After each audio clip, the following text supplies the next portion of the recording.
craft beer ឬក៏ beer បិទអ្នកខ្លះទៀតគេហៅថា beer ស្រស់ថ្ងៃនេះឲ្យមិត្តភ័ក្តិអត់ការងារធ្វើពេញម៉ោងរបស់អ្នកទាំងអស់គ្នានាំអ្នកទាំងអស់គ្នាទៅមួយនៅក្នុងចំណោមប្រហែលកន្លែងដែលខ្ញុំបានរកឃើញហើយខ្ញុំពិតជាចូលចិត្តកន្លែងនេះខ្លាំងមែនតើអញ្ចឹងនេះគឺជាកន្លែងដែលលក់ craft beer មួយកន្លែងនៅក្នុងខេត្តសៀមរាបដែលហៅថា IB Tap House តែចង់ប្រាប់បន្តិចការចែករំលែកនេះមិនមែនមានន័យថាខ្ញុំលើកទឹកចិត្តឲ្យអ្នកទាំងអស់គ្នាមកផឹកអួបនួឬក៏ងូតទេណាប៉ុន្តែគ្រាន់តែចង់ចែករំលែកជាទីតាំងមួយព្រោះអីអាចថាមានអ្នកខ្លះគេដូចខ្ញុំអឺចង់ញ៉ាំប៊ីយ៉ាមួយកែវ chill នៅក្នុង environment ដែលរៀងខំហើយអត់ថ្លង់អីអញ្ចឹងណាដូចរបៀបថា chill chill ពេលល្ងាចប៉ុណ្ណឹងអីអញ្ចឹងទៅ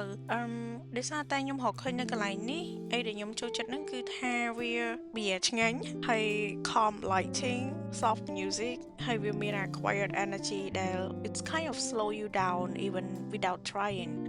យើងអាចមកម្នាក់ឯងក៏បានដែរនៅខាងក្នុងហ្នឹងវារៀងទូចដែរហើយ just let your thought breathe for a while និយាយទៅម្ចាស់កន្លែងនេះគឺជា like a group of young Japanese people ហើយ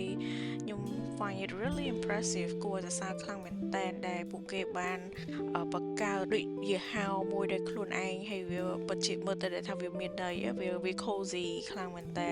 ហើយមានអារម្មណ៍ថាវាកក់ក្ដៅហើយក៏ដូចជាមានភាពស្វាគមន៍ដែរហើយកន្លែងទីតាំងដែលខ្ញុំបានទៅនេះគេបើកចាប់ពីម៉ោង4រហូតដល់ម៉ោង11យប់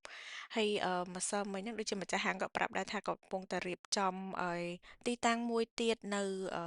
សៀមរាបនឹងដូចគ្នាដែរនៅជិត BBU ដែលគេចាប់ផ្ដើមបើកតាំងពីម៉ោង1ថ្ងៃទៅអានឹងសម្រាប់អ្នកដែលចូលចិត្ត daytime beer អញ្ចឹងណា Yeah so sometimes it's not about the drink it's about finding a moment that feels still so if you are in Siem Reap come try it you might find a little peace here too